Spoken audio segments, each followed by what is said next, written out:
benefits then include a happier life. Mm-hmm. You will be able to be more regulated. You'll have more control over your affairs. You will deploy better, healthier, safer ways of dealing with life challenges. Mm-hmm. You will be able to try new things. You will welcome new ideas. You will not be closed minded. You'll be very open minded. Advance, doubt, fear, all those things. You still find yourself being able to be more open minded. You will find yourself challenging yourself and challenging others.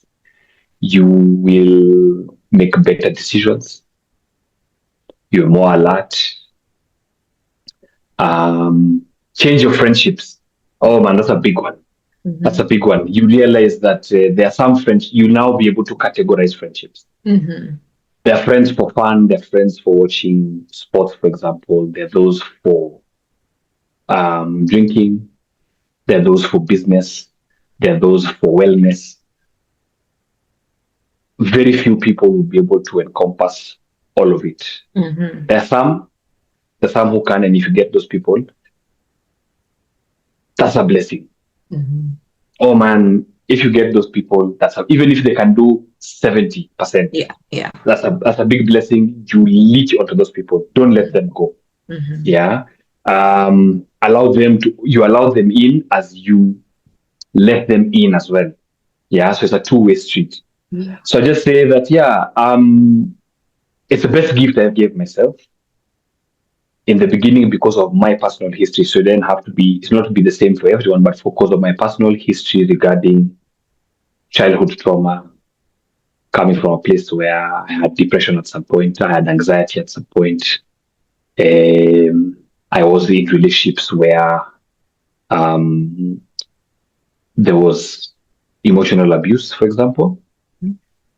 My context made that journey in the beginning quite hard. Mm-hmm. But here I am 5 years later. I'm speaking on it without shame, without favor. I am able to admit my mistakes. I think that's another thing you get to learn, that one, you're not a perfect human being. You will make mistakes in any given situation. I've now come to learn, I've come to naturally be able to see situations from two sides. In any situation that we go and narrate as saying, oh my God, I was dating this person and we broke up, and I'm now able to say my contribution to the fall through that relationship is this. I think most times as human beings, we are always so tempted to go and throw another person under the bus, make it look like we are perfect. But we also have downsides to us, the things we've done wrong, the things we've done that weren't right. And now we have the opportunity to be able to also take responsibility. And sometimes you don't have to wait for someone to tell you that you're responsible for this, that, or the other. You can now do it yourself. You can say, I think upon reflection of this situation, I admit I was wrong when I did or said this thing or things. And I apologize. I can reflect and say, I think the reason why I did these things was, you can give your one-liners there. So it gets you very introspective. And overall, what then tends to happen, you achieve self-awareness. Sobriety, self-awareness, to me, I think it's a superpower. I think it's an amazing superpower to have, because then it makes you living your life a little easier. Mm. Yeah, I think it makes you being able to live your life a lot easier. Yeah, you're able to show up and you're able to put in the work. You're able to realize that, I don't need to be perfect. You show up as you are. If you're feeling sad, you show up sad, and you know what? That's okay. If you're feeling happy, you show up happy. That's okay. If you want to take a break that day, you take that break and you're good. Yeah. That's amazing. Mm-hmm. And I just, you've excited me. I feel like just running around the place, the way you've described that first process as it's an internship. So if you just accept that you'll make some mistakes initially, and yes, you may be harsh on yourself, but it's a process. And at the end of it, look at what has come out. You're somebody who is open to seeing things in a different way, opening to seeing things this way and that way. You're trying new things. You're able to have accountability or show accountability. You're able to then develop that self-awareness. So all these positives come through. So then when you hear people saying, oh, it's impossible to have fun without alcohol, what do you say to them? Tell them, I'll add something other than just not being able to have fun. People also say that, okay, because you've quit, then what's your new vice? So to those two, I'll say one, it's very possible to have fun without alcohol. And I think I've shown it to people. I've gone out with people, I have danced, I have made people laugh, I have been energetic on a night out, or even just in any other setting. I have been those things. And then in terms of advice, I think that is I think it's a myth. I think it's a myth. 5 years down the line, I don't have vice. I can't say I have a vice. And what people trying to, when people try to make it, oh, this is probably your vice, I just tell them, no, there's nothing like that. Yeah. There are some people who have, yes, I know people who have replaced alcohol with something else.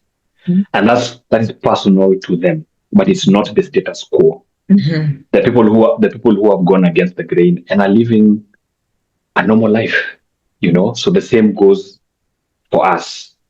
We've done this thing, we're living a normal life, and hey, everything is good.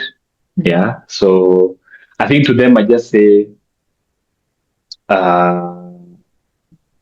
don't knock it until you try. Yeah, but it's possible. There's testimonies. I know way over 10, 15, 20 people that are doing this. And those are people that I personally know.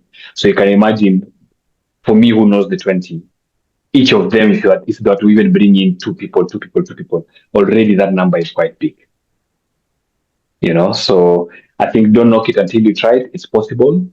But it's a thing that I think for me, sobriety is a thing that comes to a person. You can't impose it on another. You can highlight that I'm concerned about a few things here and there. However, it's not a thing you can impose on someone. It's a thing that just has to come to them. Yeah. So maybe as a friend, if you know someone who maybe upon your notice, upon your how do I call it?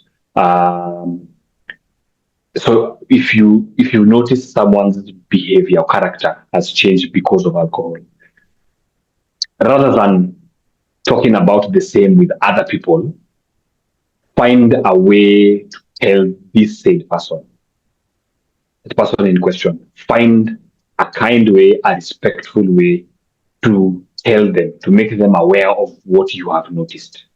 Assure them that you're not being judgmental. Assure them that you've seen what you've seen, but it's coming from a place of love. And with that information, see what they do.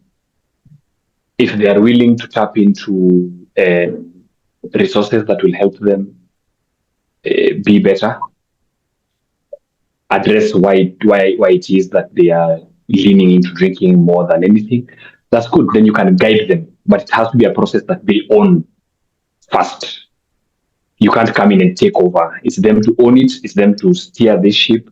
Along the way, they can just say, okay, I've reached this point in my journey, and I'd like either a resource, I'd like assurance, I'd like advice. Then you can help them. If you're not in a position to help, that's still okay. You can admit to that and say maybe you'll do research on the same and then get back to them. Or if you know someone who's better placed, tell them that I don't know how to handle this specific matter, but I know someone who is more resourceful, and then ask them for their consent to ask this person or to seek the consult of this other person, and then rope them in. Then now figure it out from there. Yeah. And I love what you've said, because you've just said exactly what I had Dr. Matthew. He deals with emotional well-being, and he said that 3 things we can do when we're in that place where, yes, you've seen someone, maybe you feel their behavior, maybe now in this situation, we're talking about alcohol, and you feel concerned. So sometimes you can use 3 tips, he said. So one is just find out, do you want me to hear you? Or do you want me to just give you a hug? Or how can I help you with this? And then now that's where they let you know where they are. And then you can say, okay, I don't know, like you said, I don't know what to do, but I know somebody else who will. And when we do it this way, as you said, we're doing it in a way that's not judgmental. Because I think in our culture, but I think it's just human culture, we can tend to be like, Edgar, you need to stop drinking, you're gonna die. Those Yeah. tactics will not help. They're not going to support someone.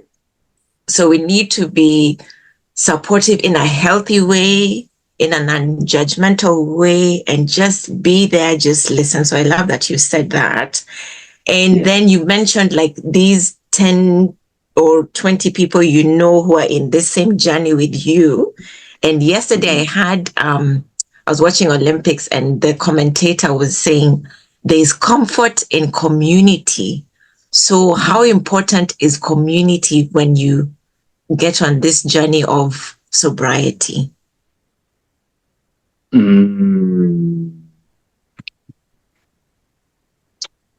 Community. Yeah. Community for me brings about safety. That's my first. It brings about safety, and because safety is guaranteed, then I have peace of mind. Community, upon achieving safety and peace of mind, then I am able to unlock vulnerability. Because then it's a space where I get to say anything, everything. I get to say what my life journey with alcohol has been. I mean, because there's some people who will tell you things to do with being reckless with money, engaging in high risk sexual behavior, selling assets to be able to get money so that they can buy alcohol. So this now for people who are on the alcoholism spectrum of things, side of things. There are people who have done what people may deem as trivial things, all in the name of being an addict, for example. But then you come and engage with a community that hears all those things and they still don't judge you. They come and tell you that, in fact, with everything that was working for you or against you at that time, it was almost assured that you would probably behave in this way. But if we engage in those behaviors, there's always context. I think in our community, when you engage with such people, then you get to see and realize and learn context. In this journey, one very fundamental thing is when you see people behave a certain way or say certain things, context is important. You may detest what they are saying. What they do may be even against the law. It might be very personal to points where someone's dignity has been stripped. So as much as how I would advocate for things like, if someone has done something that's against the law, then, there's a process about how someone is, arrested, charged, prosecuted, all that. I mean, arrested, prosecuted, and charged. Yeah. But at the same time, there has to be some level of education or rehabilitation or both. So you achieve rehabilitation through education that is done for these people, because everyone's context is different. We didn't all grow up in the same environments. We are not all exposed to the same environmental factors or variables. We're exposed to so many different things. But there is research that has shown for people who are exposed to certain factors or certain variables, you can almost map out their behavior at any given point in their lives. So despite like in their age, as they grow older, you can almost map out their traits vis-a-vis people who are growing up in different environments, and in all these environments, there's community. You realize there's some people who, when they are in, for example, if it's in alcoholism, On one side, you have someone who's demonizing you, making you feel and look like you are the worst person in this world, on this earth. But on this other side, you have someone who's saying, you know what, leave those people alone. You come. In this world where we are all drinking from morning to evening to night, no one will judge you. You drink, your money runs out, I will take over from there. The tab will be mine, and their person's tab will run out, and they'll get a third person who will spend. But that is also a sense of community. So you find that people will run away from those people who are demonizing them to go to these people who don't do that, even if they're engaging in copious amounts of alcohol. Yeah. But then on this other side, where you're trying to achieve a healthier way of living your life, mentally, emotionally, spiritually, physically, there's community in that. Yeah. And now on that, on the other side of things, then you have that thing, safety, vulnerability, peace of mind, judgment-free zone. So I think it's just when you're on this other side where you want to be sober and you want to live a more quote unquote clean life. It's doing so with people who are going to give you those things. Because when they do that, then for you, you feel more relaxed. You feel more like yourself. You are more accepting of things you can't control. You sleep a little easier and better at night. And you get to just overall have a better quality of your life, I believe. Yeah. And again, I love that you said that safety that community brings, a place where you can be vulnerable, a place where you're accepted as you are. It's so key. And I feel, again, that episode I did with Dr. Matthew, he was saying the same thing, like, especially when it comes to men, you need somewhere where you can feel safe. You can just be free to share exactly how you feel, knowing, first of all, it's going to be confidential. And secondly, it is okay. You're not going to be judged and you're just accepted and you're welcome. So it's really important to find that community in everything, but especially if you're looking to start your own sobriety journey. So for someone, they've listened to you, they've heard you, and they're considering quitting. They've just come to that space. No one has, hey, you need to. No. They've just come to that place for themselves. What are the first steps you feel would be wise for them to take? Be clear on your why. Be very, very clear on your why. As clear as you can. Yeah. As clear as you can be.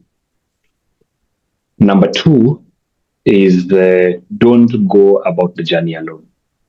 So it could be either looking for people who've walked that journey in the past. It could be and seeking their advice, seeking their wise counsel on this, getting their story. I think another step to take is get people's stories. It doesn't have to be people you know, it could also be people you don't know. In fact, preferably go for people you don't know, because then you don't know these people. But you're going to ask of them to be very honest, for example. You're going to ask them to be vulnerable with you, and just say things as they are. So that's a very significant step to take, because then you get to realize that there are many people who walk that journey of sobriety. And so you're not going to be alone. Even if there are people who are ahead of you, doesn't mean anything other than the fact that you're not alone. That you'll never be alone. Number two, there's always someone who you can fall back on whenever things get difficult at whatever stage of your journey or in your journey. Another step to take is engaging with content online of people who have also walked that journey. So again, the people you don't know, but are probably narrating stories that are close to home, because either you've probably walked a part of that journey or almost all of it. Yeah. Therapy is very, very key. Therapy could be in form of going to a rehab first, to just get more information about what sobriety is. But if you're not on the spectrum of alcoholism, for example, but you're just looking to you're considering sobriety, I say therapy is still a good thing because this is someone who gets you acquainted with your why, and then will help you constitute your what. So what am I going to do to stay sober? What am I willing to do? What am I willing to say? How far am I willing to go? Yeah, so therapy, I think, is also a very good resource to tap into. There's no bias there. They're not people who you're related to. They, the only thing they owe you is honesty. They owe you vulnerability. They owe you enlightenment. They owe you provocation. They provoke you to think outside the box. They provoke your mind and your emotions in ways you've probably never done before. And because they're coming from a professional sort of way of doing things, then this also helps with getting thus far. Yeah. So, yeah, I think for me, those are the steps that I'd encourage people to do it. And then just go at it with an open mind. Don't aim for perfection. Don't aim for perfection. Just go into it assuming you know nothing, so that now you are open enough to learn everything. Wonderful. And when you say about the why is it important for people to get to know their why? I think it's a way to know. It's a way to know what has brought you to that point. Mm-hmm. So you get to know your background, all the experiences you've had with alcohol. You get to relive many of them to that point where you get to see, okay, there's a reason why I've landed at this point. So you get more information as to what has brought you to that point, and then now you're like, okay, you know what? Now that I'm here, I now know what I think basically you need to do to get to the other side. So the why helps you get to know. It helps you build on your self-awareness. And self-awareness, like I said earlier, it's like a superpower. It's an amazing thing to have because then it sets you apart and aside from a lot of things and a lot of people. Yeah, so I think for me, that's a very key. It's a very, very key thing to unlock in my view. Yeah. Mm-hmm. And do you feel people are more supportive today than when you started 5 years ago in terms of when they hear, oh, someone has stopped drinking? Do you feel someone who stops drinking today in 2024 will get more support than maybe when you started? Are people changing? Are they becoming more supportive? Yes. Okay. Yes. That is a big yes.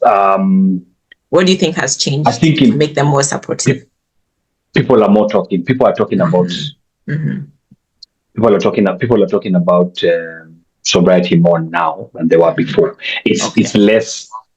People are receiving less shame now. Mm-hmm. They still are to a certain extent, but it's reduced significantly compared to back then.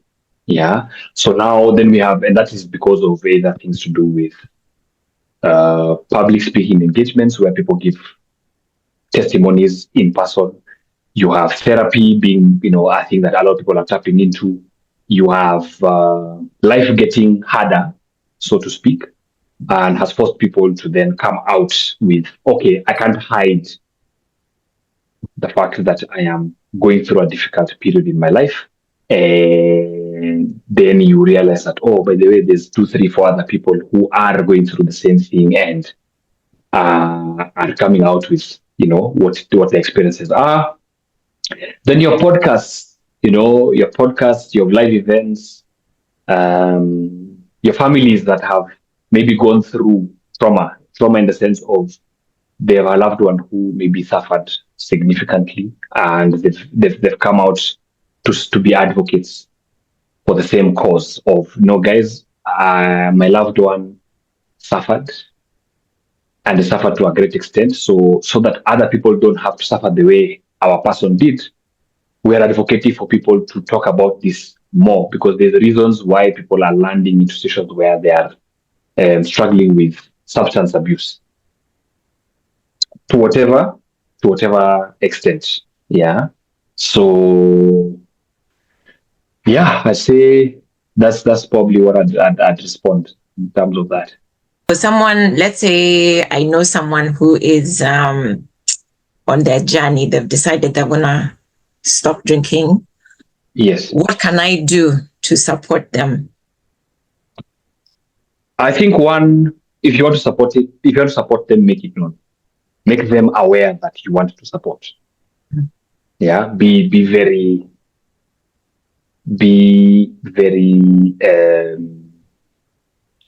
open about that. Be very clear that yes, I want to support you.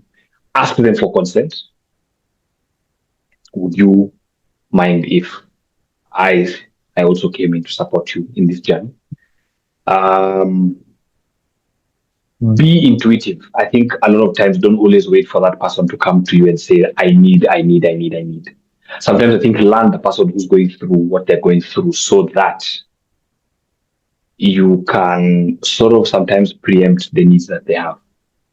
So it could be shopping, it could be calling the therapist, it could be going with them to the therapist appointment if the time allows, it could be finding ways to talk to the family, being there and being like a spokesperson, so to speak, who's going to speak on that person's behalf.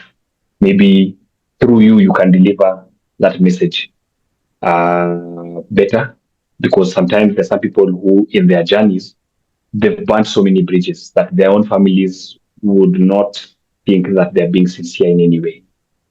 So because you can see the sincerity, then you can be the one, you can be the person in between, the person who bridges that gap, by talking to the family is concerned and saying, no, your loved one, this is what they're actually facing, this is the reason why they are going about life in this way.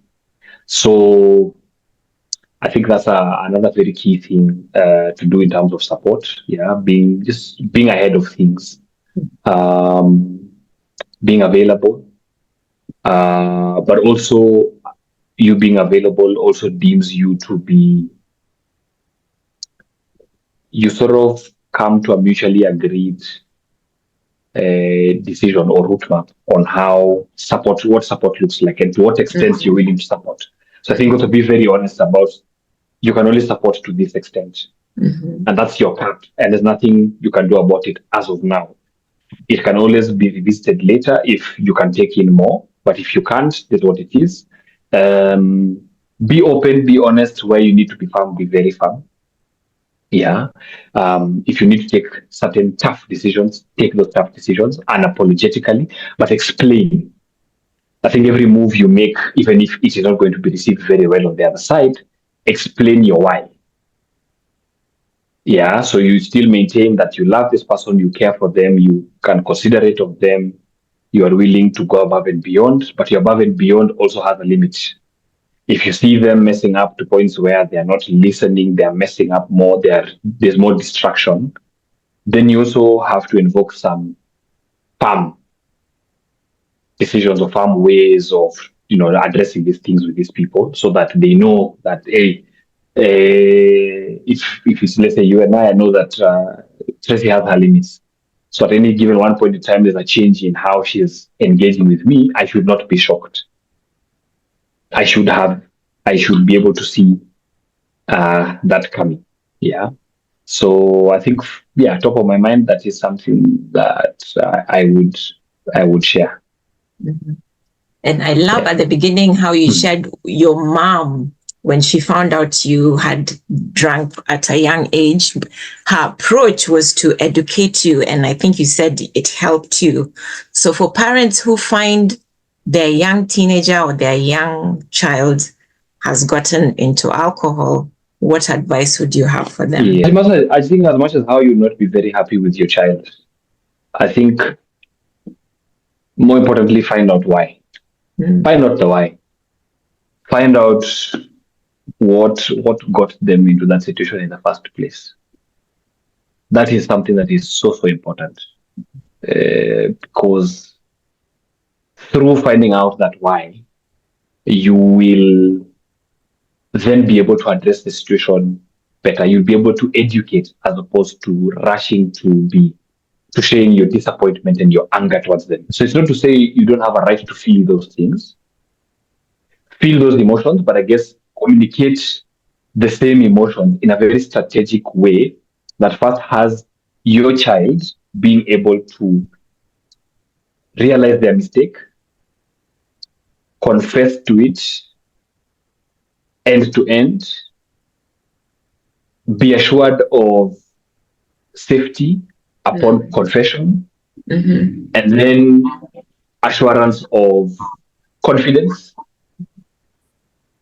from you as a parent. You don't now, when your kid says, now you go and tell everyone that, oh, can you imagine what my child did? Don't shame your child.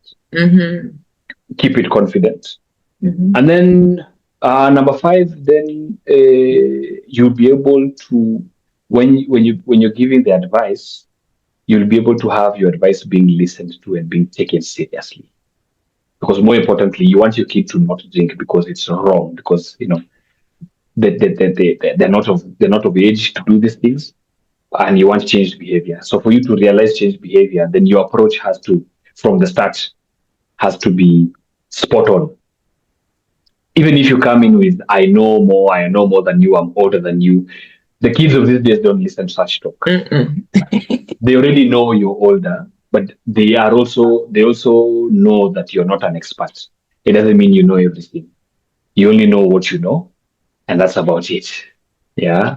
So I would say that would be my response to, or rather my advice to parents who come across kids who in the beginning drink. And then also in maybe in the Black community, African community for sure, even in the Christian community, therapy is still an issue. But I love how you said it. It's about the therapist, the counselor, owing you honesty, vulnerability, the ability to see things out of the box, to help you understand your why, so you can then determine what determine your what, like what you're going to do. So if we look at therapy this way, how can you then encourage people who are resistant to therapy to consider it as an option? As you said before, we're not trying to force anyone to do something, but we're just trying to, these are the options. So what would you say to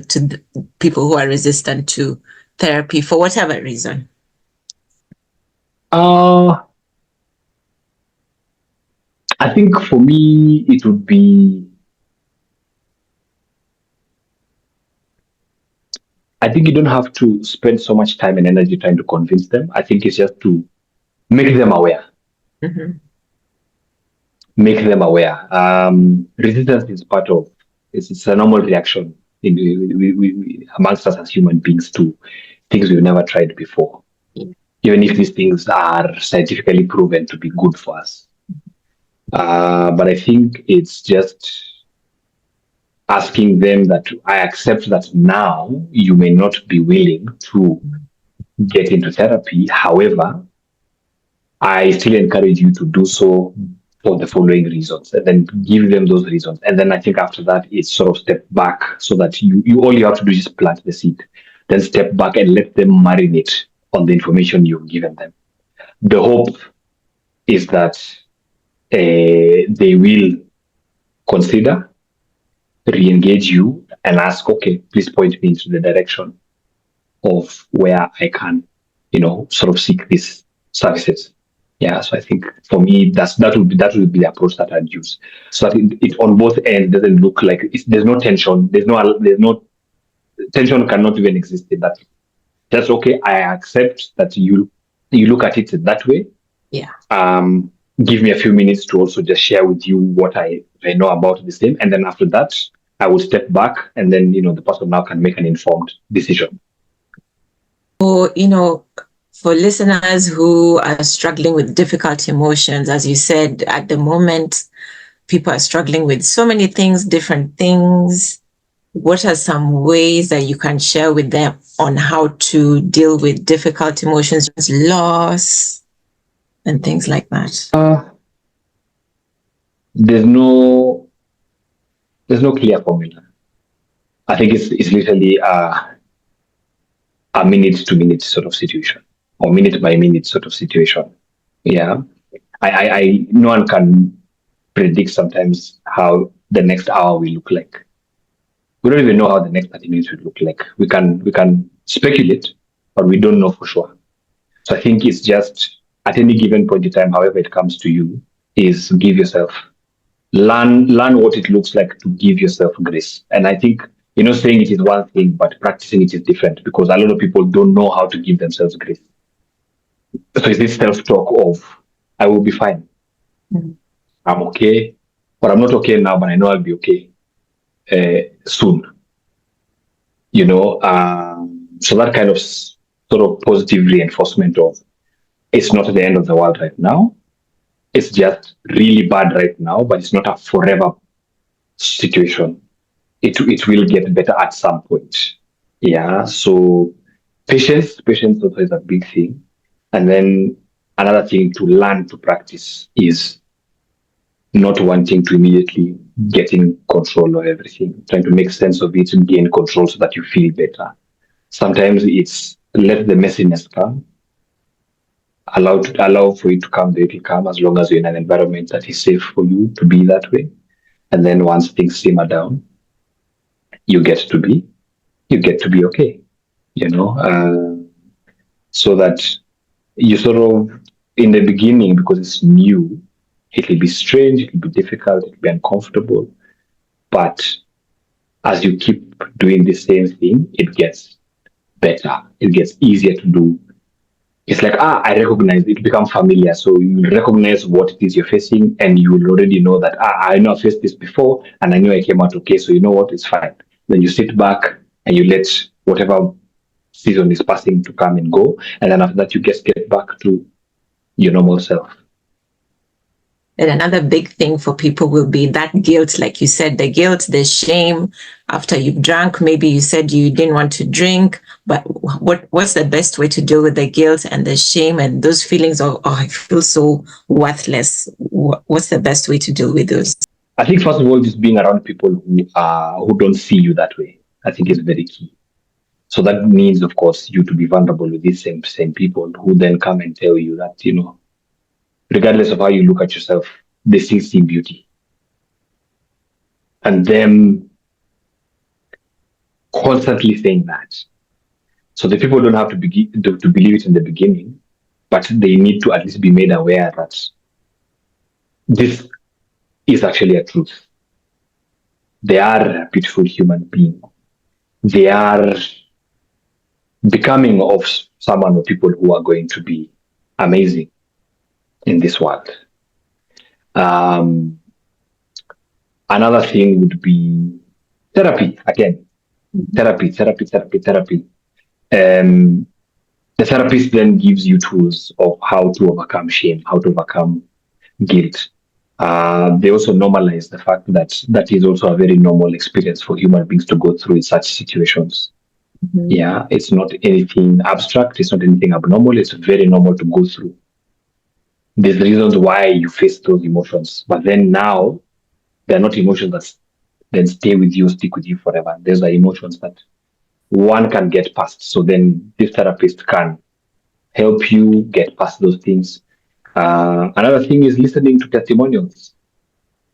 So whether on any social media platform or on YouTube or on listening to audio versions of these testimonials, you find people again sharing their stories and saying, yes, I used to face this back then when I started, but now I don't anymore because I have practiced, I have had, and I'm now on the other side, and when that sort of becomes a thing, hey, uh, you sort of now you get past these difficult emotions that are now shame, guilt, being anxious or thinking that you are less than or worthless, or you're feelings of like you don't have value and things like that. Yeah. Amazing. So for you, it's been a journey. You're here 5 years. What's in store for you in the future? Overcoming the effects of my childhood trauma, Mhm. uh, being more open-minded to Mhm. try new things, newer things that what I've already tried, but trying even more. Yeah. Being a risk taker, Mhm. feeling more settled within myself, Mhm. especially when I'm going through difficult moments in my life. Mhm. Um, yeah, trying out newer experiences, getting quality sleep. That's been a big thing for me. Getting quality sleep, and what that looks like. Feeling more relaxed within myself, and then something I learned from a friend of mine yesterday was not sweating the small stuff Mhm. as much.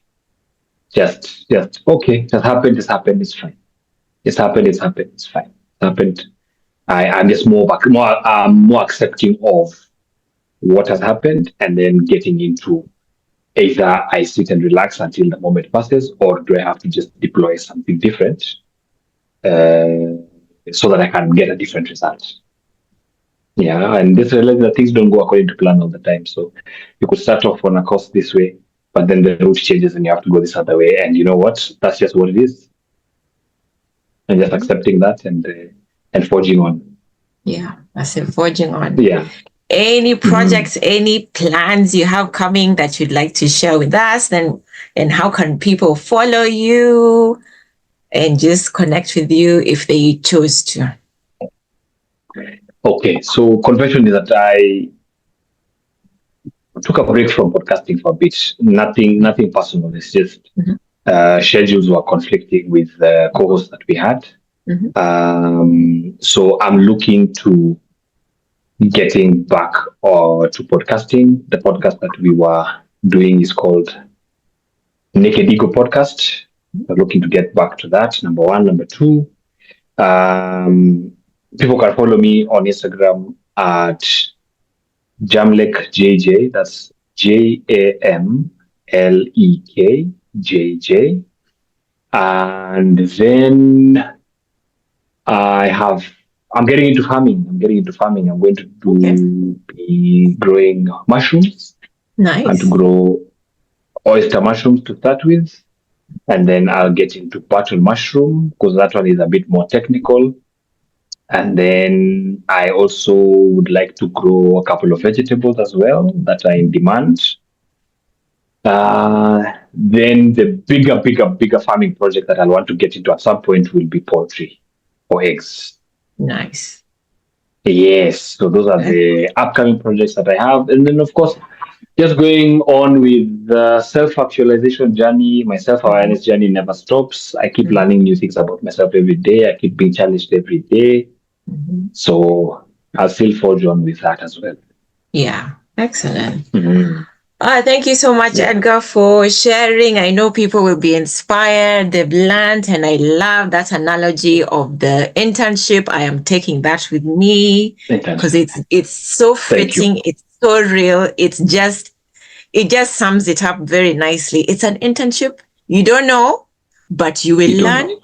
and you will Yeah. learn and you will Yeah. grow. That's the thing. You will grow and it won't be a challenge as it was at the beginning. You will learn, Yeah. you will grow, and you may not see where it will take you to, but it will take you to places where you will be Yeah. amazed. So thank you Thank so you. much for sharing. Thank you for your time.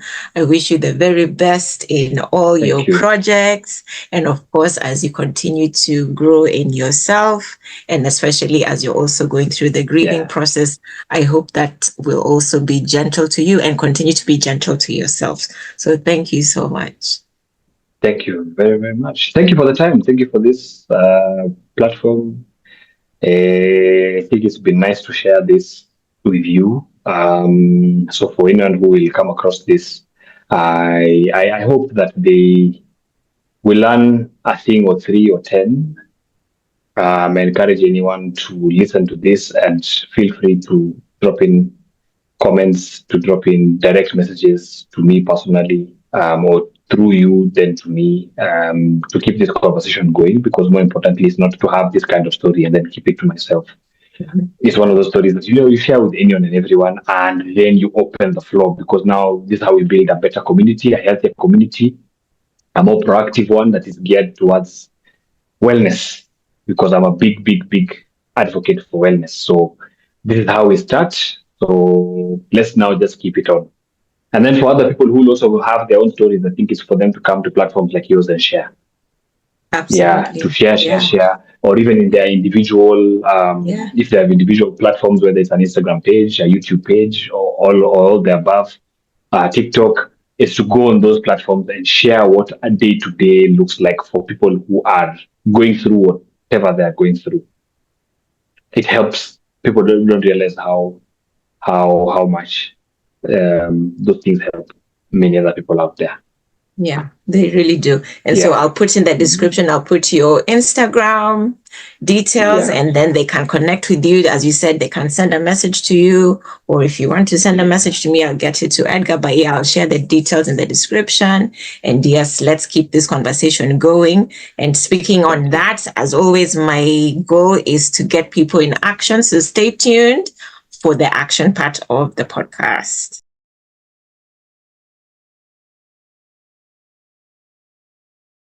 In today's overcome section, I would like for you to think of these three things, regardless of where you are in your relationship with alcohol. So the first question is, what triggers or situations lead you to drink? So what triggers or situations lead you to drink? And then the second question is, what are some healthy alternatives or coping mechanisms that you could possibly use when you feel the urge to drink? And then the last question,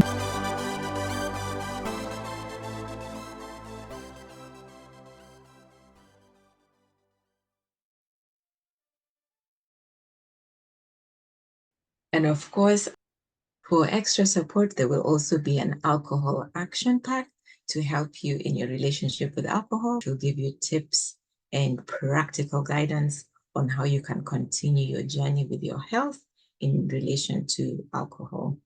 To get access to it when it's ready,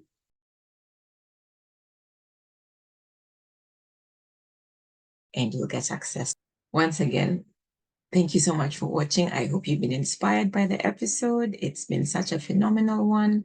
For me, my takeaway will be that the process of change can look like an internship where you start out by not knowing where you're going, but then as you journey on step by step, you find your way and you grow. And of course, if you're looking for support in making those first steps in your journey with alcohol or your journey with your health, then of course, please feel free to reach out.